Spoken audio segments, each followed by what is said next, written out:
Hi friends, అందరికీ నమస్తే. Welcome back to విటమ్ షేర్ 1969 కుకింగ్ వీడియోస్. ఈరోజు మనము ఈ వీడియోలో కొత్తిమీర రైస్ తయారు చేసుకునే విధానాన్ని చూద్దాము. దీనికోసం ఒక బౌల్ తీసుకొని దీంట్లో ఒక డబ్బా బియ్యాన్ని పోసుకొని కొన్ని వాటర్ పోసి 3 సార్లు శుభ్రంగా వాష్ చేసుకోవాలి. వాష్ చేసుకోవడం అయిపోయిన తరువాత తగినన్ని నీళ్లు పోసి మూత పెట్టి ఒక అరగంట సేపు నానబెట్టుకోవాలి. ఇప్పుడు అరగంట అయిపోయింది. అన్నం వండుకోవటానికి స్టవ్ వెలిగించుకుందాం.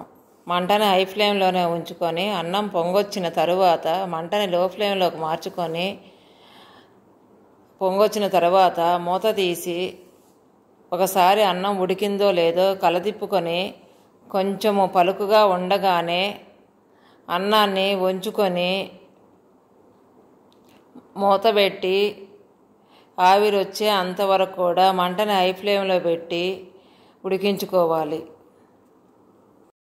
ఒక పెద్ద కట్ట కొత్తిమీరను తీసుకొని కొంచెం చిన్న చిన్నగా కట్ చేసుకొని శుభ్రంగా 2-3 సార్లు వాష్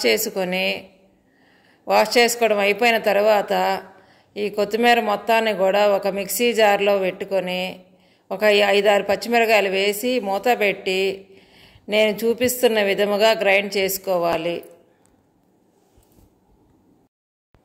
ఇప్పుడు స్టవ్ మీద కళాయి పెట్టుకొని నీళ్ళన్నీ ఆవిరిపోయి అంతవరకు కూడా మంటను హై ఫ్లేమ్లో ఉంచి నీళ్ళన్నీ ఆవిరైపోయిన తర్వాత 2 స్పూన్లు ఆయిల్ వేసుకొని ఆయిల్ అంతా వేడెక్కిన తర్వాత మంటని లో ఫ్లేమ్లోకి మార్చుకొని ఒక అరకప్పు పల్లీలను వేసుకొని అవి కొంచెం వేగిన తరువాత 1 స్పూను పోపు దినుసులు 1 స్పూను పెసరపప్పు వేసి ఇవి మొత్తం కూడా కొంచెం వేగే అంతవరకు వేయించుకొని ఒక 2-3 బిర్యానీ ఆకులు అలాగే 2-3 దాల్చిన చెక్క 7-8 లవంగాలను కూడా వేసి ఇవి మొత్తం వేగిన తరువాత ఒక అరకప్పు పచ్చిమిర్చి పొడుగ్గా కట్ చేసుకున్నవి 1 అరకప్పు పొడుగ్గా కట్ చేసుకున్న క్యాప్సికం కూడా వేసి ఈ మొత్తం కూడా మగ్గే అంతవరకు మగ్గించుకొని ఇప్పుడు మనం గ్రైండ్ చేసి పెట్టుకున్న మిశ్రమం మొత్తాన్ని కూడా వేసి బాగా కలదిప్పుకొని మూత పెట్టి ఒక 2-3 నిమిషాల పాటు మగ్గించుకోవాలి.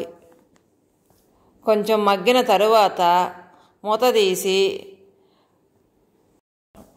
ఇప్పుడు దీంట్లో 1 స్పూను అల్లం వెల్లుల్లి పేస్టు 1/2 స్పూను పసుపు 1/4 స్పూను యాలక్కాయల పౌడరు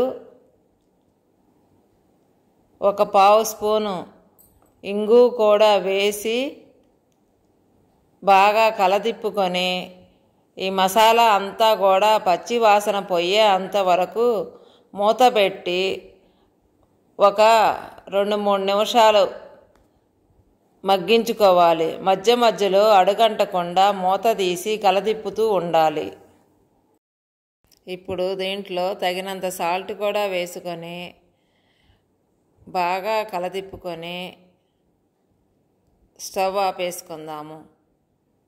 ఇప్పుడు మనం వండుకున్న అన్నాన్ని ఈ మిశ్రమంలో వేసుకొని అన్నం మొత్తానికి కూడా మిశ్రమం బాగా పట్టేలాగా కలదిప్పుకొని